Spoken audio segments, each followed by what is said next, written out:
This is Joe Biden, the resident of the United States. During a town hall event for Now This News, Biden spoke about his student loan forgiveness policy. You probably are aware, I've just signed a law that's being challenged by my Republican colleagues.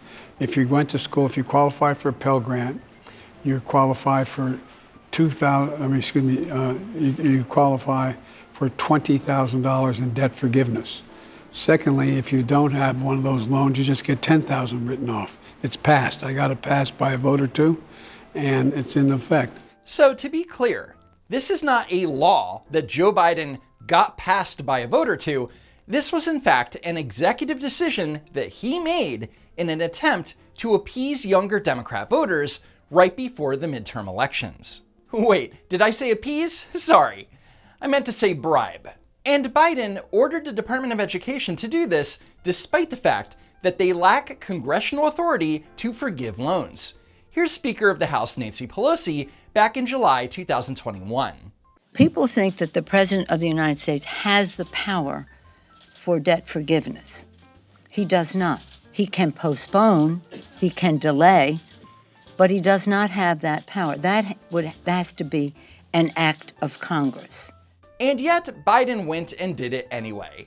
And Republicans were critical of the move, not only because it was constitutional overreach, but also because it wasn't fair to taxpayers who never went to college. Here's Congresswoman Marjorie Taylor Greene on the matter. But it's completely unfair. And taxpayers all over the country, taxpayers that never took out a student loan, taxpayers that pay their bills and maybe even never went to college or just hardworking people, they shouldn't have to pay off the great big student loan debt for some college student that piled up massive debt going to some Ivy League school. That's not fair. Is she right? 100%. However, the White House official Twitter account responded by tweeting out the following. Congresswoman Marjorie Taylor Greene had $183,504 in PPP loans forgiven. So Greene, who was not in Congress at the time by the way, owns a professional siding and roofing contracting business with her husband. And like many, many businesses, they took out a Paycheck Protection Program loan.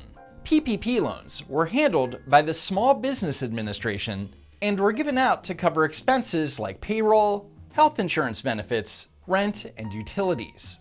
And this was essentially compensation from the federal government for shutting down most of the country due to the virus. And according to public records, Marjorie Taylor Greene's company took out a loan that was used as payroll for 12 employees, which comes out to roughly $15,000 per employee. So instead of laying off a dozen employees, she took advantage of a PPP loan, a loan that was designed from its inception to be fully forgiven as long as her business kept its employee counts and employee wages stable. Because again, her business was involuntarily shut down by the government. And for clarity, the words full loan forgiveness are in the terms of the loan. PPP loans made to eligible borrowers qualify for full loan forgiveness if during the 8 to 24 week covered period following loan disbursement, if employee and compensation levels are maintained, the loan proceeds are spent on payroll costs and other eligible expenses, and at least 60% of the proceeds are spent on payroll costs. In other words, as long as you met the terms of the Paycheck Protection Program loan, you never had to pay it back, because again, it was essentially compensation from the government for shutting your business down. Logically, you can't compare a loan that was never required to be paid back to a college loan that was required to be paid back in full, but the White House is going to do it anyway. I think you would agree that there is a difference between a loan program as it existed, which was conceived to be, the PPP program that was conceived to be forgivable, assuming you spent a majority, I think 80% on the payroll, as opposed to these loans, which were for individuals with expectation when they made money, they'd be paying it back. So is that a fair comparison and why? Yeah, we absolutely think it's a fair comparison, and here's why. Oh, this ought to be good. So, since last July, we have forgiven, under the statutory terms of the PPP program, more than $350 billion worth of loans. Right? Those are loans that the government has forgiven, turned into grants. And those are loans, by the way, of up to $10 million per business owner. Let me stop you right there. According to the SBA, the average loan size through May 2021 was $41,560. And out of 6.68 million loans that were approved, only 0.01% of those loans were for more than $2 million.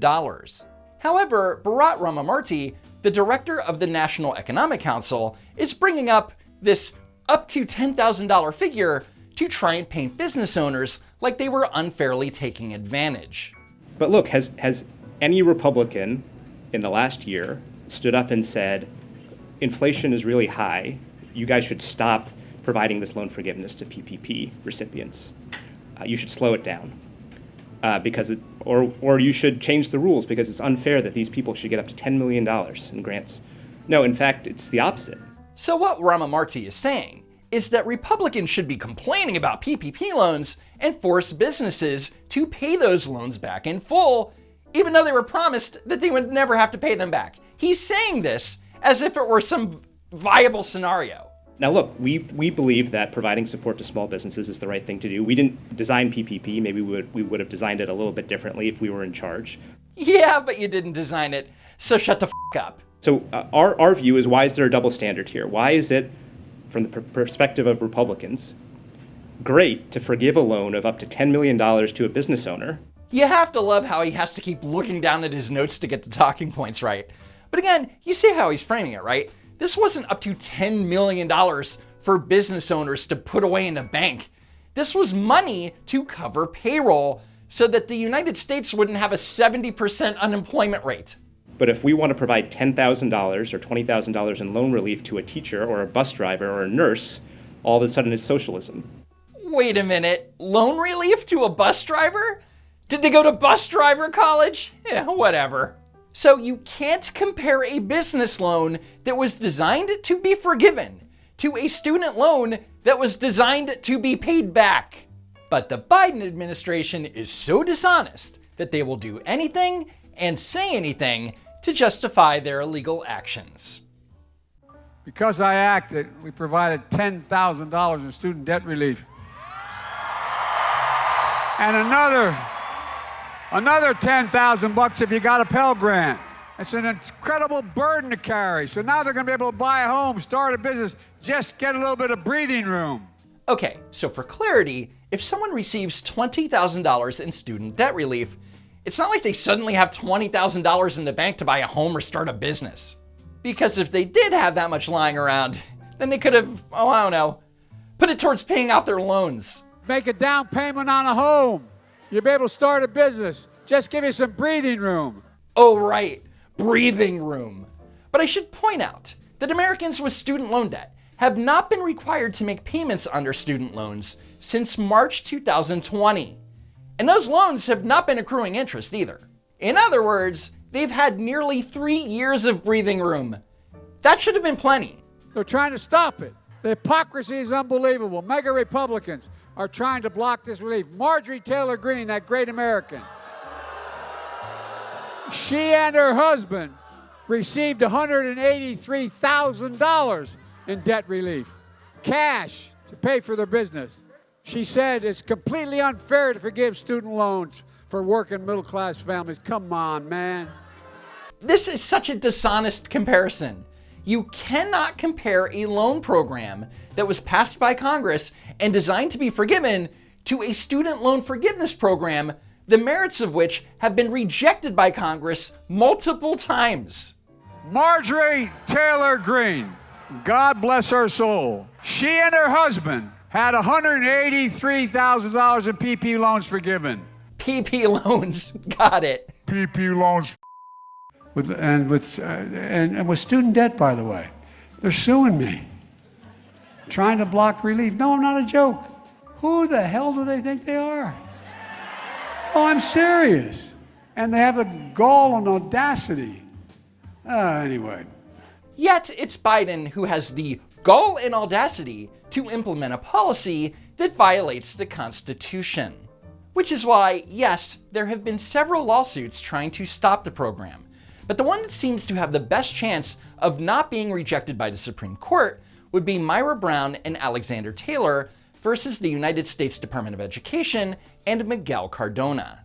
In the complaint, plaintiff Myra Brown says she does not qualify for loan forgiveness and believes it is irrational, arbitrary, and unfair to exclude her from the program because her federal student loans are commercially held and not in default. And plaintiff Alexander Taylor does not qualify for the full amount of debt forgiveness of $20,000 because he did not receive a Pell Grant when he was in college, so he only qualifies for $10,000 in relief. And Mr. Taylor believes that it is irrational, arbitrary, and unfair to calculate the amount of debt forgiveness he receives based on the financial circumstances of his parents many years ago.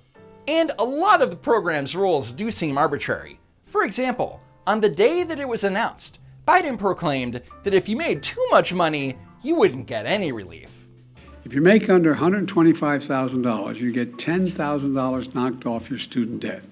If you make more than that, you don't qualify. If you make under $125,000 a year and you received a Pell Grant, you'll get an additional $10,000 knocked off that total, for a total of $20,000 relief. To be very clear, the single solitary reason that there's a $125,000 a year income cap is so he can claim that it's only helping lower class and middle class people. 95% of the borrowers can benefit from these actions. That's 43 million people. See guys, it's okay to cancel billions of dollars in debt because it's not benefiting rich people. Anyway, the Biden administration contends that the HEROES Act, a 2003 law with the main purpose of providing loan assistance to military personnel defending our nation, gives Biden the authority to create a $500 billion student loan forgiveness program. Deep into the text of the bill, there lies the definition of affected individual, which means an individual who resides or is employed in an area that is declared a disaster area by any federal, state, or local official in connection with a national emergency, or suffered direct economic hardship as a direct result of war or other military operation or national emergency as determined by the Secretary. So even though the bill was essentially written for military personnel, i.e. the heroes of the HEROES Act, those two lines are being interpreted to include every single person in the United States. Well, every person that Secretary Cardona and Joe Biden determined to have suffered due to the pandemic. Because apparently, if you make over $125,000 a year, you're too well off to have been a victim or whatever. No high-income individual or high-income household on top of the 5%, in the top 5% of incomes, by the way, will benefit from this action, period. Yeah, it's completely arbitrary. Anyway, the HEROES Act does in fact allow the Secretary of Education to waive or modify any statutory or regulatory provision applicable to the student financial assistance programs under Title IV of the Higher Education Act to ensure that the objectives found here in paragraph 2 are met. Now, you might be thinking, well, from what you've told me, Andrew, it looks like Secretary Cardona is allowed to implement the loan forgiveness program. But the way he implemented the program violated the law, and that law is named the Administrative Procedure Act. The plaintiffs in the case are suing because the Department of Education failed to provide notice of its plans or seek public comment on the program, and by not doing so, they violated the rulemaking procedures under the Administrative Procedure Act, known as Notice and Comment. According to the Federal Register's Guide to the Rulemaking Process, the proposed rule or notice of proposed rulemaking is the official document that announces and explains the agency's plan to address a problem or accomplish a goal. All proposed rules must be published in the Federal Register to notify the public and to give them an opportunity to submit comments. The proposed rule and the public comments received on it form the basis of the final rule. And plaintiffs Brown and Taylor didn't have the opportunity to submit comments. It's that simple. That is the heart of their lawsuit. And as the complaint points out, instead of providing notice and seeking comment from the public, the department hammered out critical details of the program in secret and with an eye towards securing debt forgiveness in time for the November election. How many of you have any student debt? Say goodbye. Say goodbye. Along the way, the department made numerous arbitrary decisions about the program, including which individuals will receive debt forgiveness, how much of their debt will be forgiven, and which types of debt will qualify for the program. The result of this arbitrariness is predictable. Some will benefit handsomely, some will be shortchanged, and others will be left out entirely. So it's pretty simple. The plaintiffs argue that Biden and the Department of Education failed to notify the public about this substantive change to the Higher Education Act. And because the program is a legislative rule that did not go through the proper procedures, it is therefore unlawful. And U.S. District Judge Mark T. Pittman agreed. And on November 10th, 2022, he declared it unlawful and vacated the program. In his order, Judge Pittman writes, "First, the HEROES Act does not mention loan forgiveness. If Congress provided clear congressional authorization for $400 billion in student loan forgiveness via the HEROES Act, it would have mentioned loan forgiveness. Second, the portions of the HEROES Act defendants rely on fail to provide clear congressional authorization for the program. Defendants rely on the COVID-19 pandemic as their justification for the program, but it is unclear whether the program is necessary in connection with that national emergency. The COVID-19 pandemic was declared a national emergency almost 3 years ago and declared weeks before the program by the president as over." Is the pandemic over? The pandemic is over. We still have a problem with COVID. We're still doing a lot of work on it. But the pandemic is over. Whoops! Thus, it is unclear if COVID-19 is still a national emergency under the Act. But regardless whether the pandemic is over or not, it doesn't make a difference in Judge Pittman's decision here, because ultimately, it all comes down to the fact that Secretary Miguel Cardona, under the direction of resident Joe Biden, violated the APA. In this country, we are not ruled by an all-powerful executive with a pen and a phone. Instead, we are ruled by a constitution that provides for 3 distinct and independent branches of government. Thus, because the Department of Education lacks clear congressional authorization for the program under the HEROES Act, the court grants summary judgment in favor of plaintiffs. The program is thus an unconstitutional exercise of Congress's legislative power and must be vacated. Say goodbye. And with that ruling, the Department of Education was forced to stop accepting applications for the loan forgiveness program while it appealed the case. Say goodbye. But then, days later, on November 14th, the U.S. Court of Appeals for the 8th Circuit, in a 3-0 decision, issued an injunction preventing the government from discharging any debt while it considers a lawsuit brought on by 6 states. And their complaint also cites the APA violation and argues that applicants seeking loan forgiveness should have to detail their pandemic-related losses and not have their debts forgiven automatically, because not everyone getting loan forgiveness has been put into financial straits because of the pandemic. And that injunction will remain in effect until further order of the 8th Circuit of Appeals in St. Louis or the U.S. Supreme Court.